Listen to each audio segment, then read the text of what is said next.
بسم اللہ الرحمن الرحیم۔ السلام علیکم۔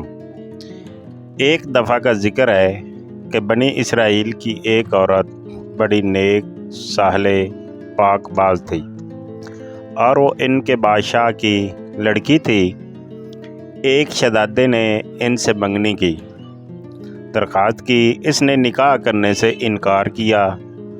پھر اپنی ایک لونڈی سے کہا کہ میرے واسطے ایک عابد، زاہد، نیک آدمی تلاش کرو جو فقیر ہو۔ لونڈی عابد اور زاہد آدمی کی تلاش میں نکلی اور ایک عابد زاہد کو شہزادی کی خدمت میں لے آئی۔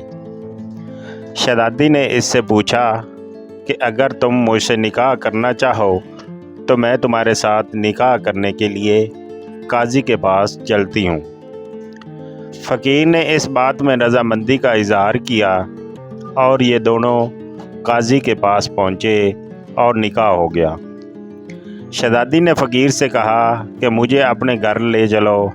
فقیر نے کہا واللہ اس کمبل کے سوا کوئی چیز میری ملکیت میں نہیں ہے، اس کو رات کے وقت اوڑھتا ہوں اور یہی دن میں پہنتا ہوں۔ اس نے کہا میں تیری اس حالت پر راضی ہوں۔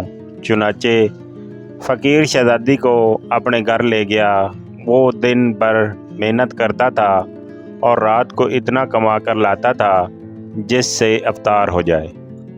شہزادی دن کو روزہ رکھتی تھی اور شام کو افطار کر کے اللہ تعالیٰ کا شکر ادا کرتی تھی اور کہتی تھی اب میں عبادت کے واسطے فارغ ہوئی۔ ایک دن فقیر کو کوئی چیز نہ ملی جو شہزادی کے واسطے لے جاتا۔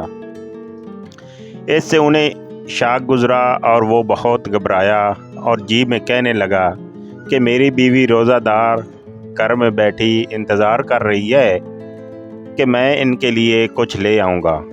یہ سوچ کر وضو اور نماز پڑھ کے دعا مانگی، اے اللہ آپ جانتے ہیں کہ میں دنیا کے واسطے کچھ نہیں طلب کرتا، صرف اپنی نیک بیوی کی رضامندی کے لیے مانگتا ہوں۔ اے اللہ تو مجھے اپنے پاس سے رزق عطا فرما، تو ہی سب سے اچھا رازق ہے۔ اسی وقت آسمان سے ایک موتی گر پڑا۔ فقیر موتی لے کر اپنی بیوی کے پاس گیا۔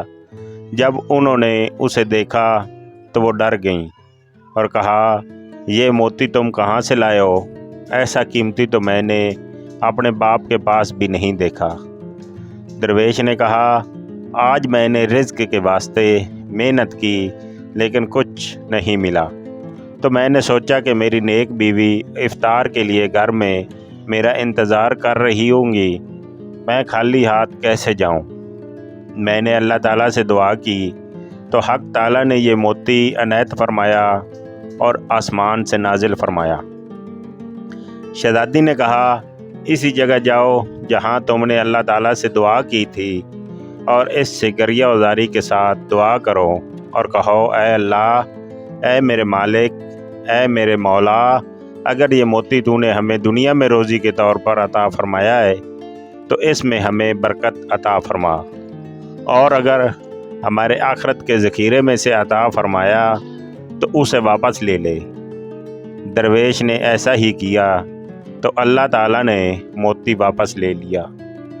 فقیر نے واپس آ کر اس کے واپس لینے کی حقیقت سے شہزادی کو آگاہ کر دیا تو شہزادی نے اللہ تعالیٰ کا شکر ادا کیا اور کہا اے اللہ تو بڑا رحیم و کریم ہے۔ دوستو اگر آپ کو یہ کہانی پسند آئی ہو تو چینل کو لائک اور سبسکرائب ضرور کیجیے اور دوستوں کے ساتھ شیئر بھی کیجیے۔ شکریہ۔